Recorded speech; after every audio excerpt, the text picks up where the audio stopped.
halkani waa Gaacir Media Tube.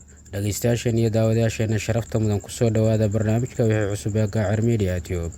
Barnaamijka wixii cusub ee Gaacir Media Tube waxaan idinku soo gudbin doonaa caqiidada ama ideolojiyada siyaasadda cusub ee arrimaha dibadda Ruushka ee dhawaan uu ansixiyay madaxweyne Putin. Fadlan dhageystayaashan iyo daawadayaashan sharafta mudan intaana u guda galin warbixintaas faafahinteeda waxaan idinka codsanaynaa inaad subscribe saartaan channelka Gaacir Media Tube ee YouTube-ka ku leenahay iyo sidoo kale inaad follow dhahdaan page-ka Gaacir Media Tube ee aan ku leenahay Facebook-ka. Waa mahadsantihiin. Aan ku bilowno warbixinteena. Putin oo ansixiyay caqiidada ama ideolojiyada siyaasadda arrimaha dibadda ee Ruushka sida warbaahinta Reuters ay daawacday taariikh 5 bisha 9 2022 maalinta Isniintii madaxweyne Ruushka Mr. Vladimir Putin ayaa ansixiyay caqiidada ama ideolojiyada cusub ee siyaasadda arrimaha dibadda Ruushka taasoo ku saleysan ama halku-dhigeedu yahay dunida Ruushka.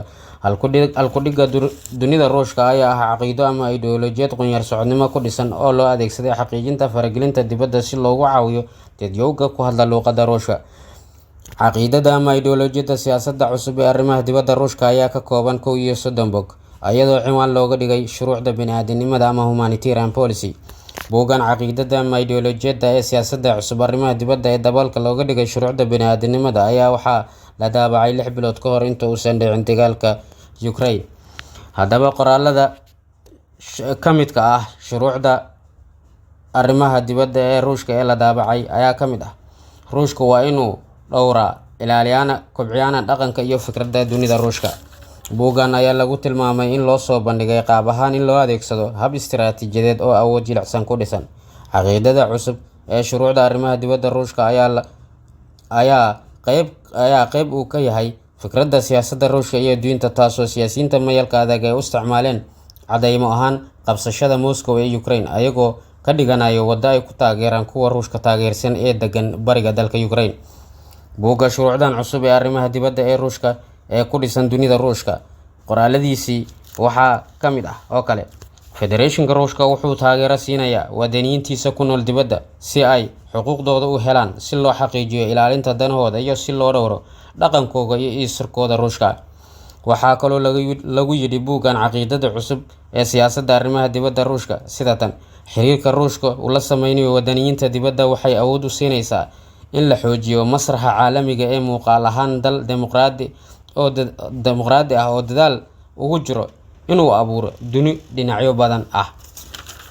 Putin ayaa in badan naqdinayay, taasoo uu asagu u arko nasiib xumo in 25 milyan oo asal ahaan ka soo jeeda Ruush in ay ku noolaadaan dibadda Ruushka, taasoo sababtay burburkii Midowgii Soviet ee 1991. 25 milyan ee Ruushka ay raaceen iyagoo isla markaasina raacay ama ka mid noqday wadamadii ka go'ay Midowga Soviet oo ay hadda ku kala dhaqan yihiin ama ku sugan yihiin. Haddaba Putin ayaa arrinkan u arka inuu yahay halis juqraafi siyaasadeed. Ruushka ayaa sii wada inuu u aqoonsan yahay saldhigyadii Soviet, kuwaasoo laga soo bilaabo Baltika ilaa iyo Aasiya Dhexe, taasoo sharci ahaan u ah udub dhaxaadka saameynta, inkastoo ay iska diideen qaar ka mid ah wadamadan iyo sidoo kale reer galbeedka.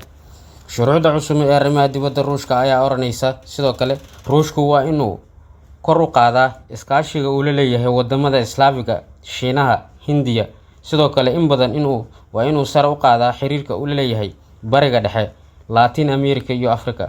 Sidoo kale waxaa lagu yidhi shuruucda cusub ee arrimaha dibadda: Moscow waa in ay xoojisaa xiriirka ay la leedahay Abkhazia iyo Ossetia oo ah 2 gobol oo ka tirsanaa Georgia, balse uu aqoonsaday Ruushku inay madax bannaan yihiin kadib dagaalkii Ruushka uu ku qaaday Georgia sanadkii 2008. Sidoo kale 2 gobol ee dhawaan uu ka qabsaday Ukraine ee uu Ruushka u aqoonsaday inay yihiin Jamhuuriyadda dadka Donetsk iyo Jamhuuriyadda dadka Luhansk, isla markaasina isagoo u aqoonsaday inay yihiin gobollo ka madax bannaan Ukraine inteeda kale. Dhageystayaashan iyo daawadayaashan sharafta mudan, intaa waxaa inaga barnaamijka wixii cusub ee Gaacir Media Tube. Barnaamijka kan xiga intaan ku kulmi doono nabad.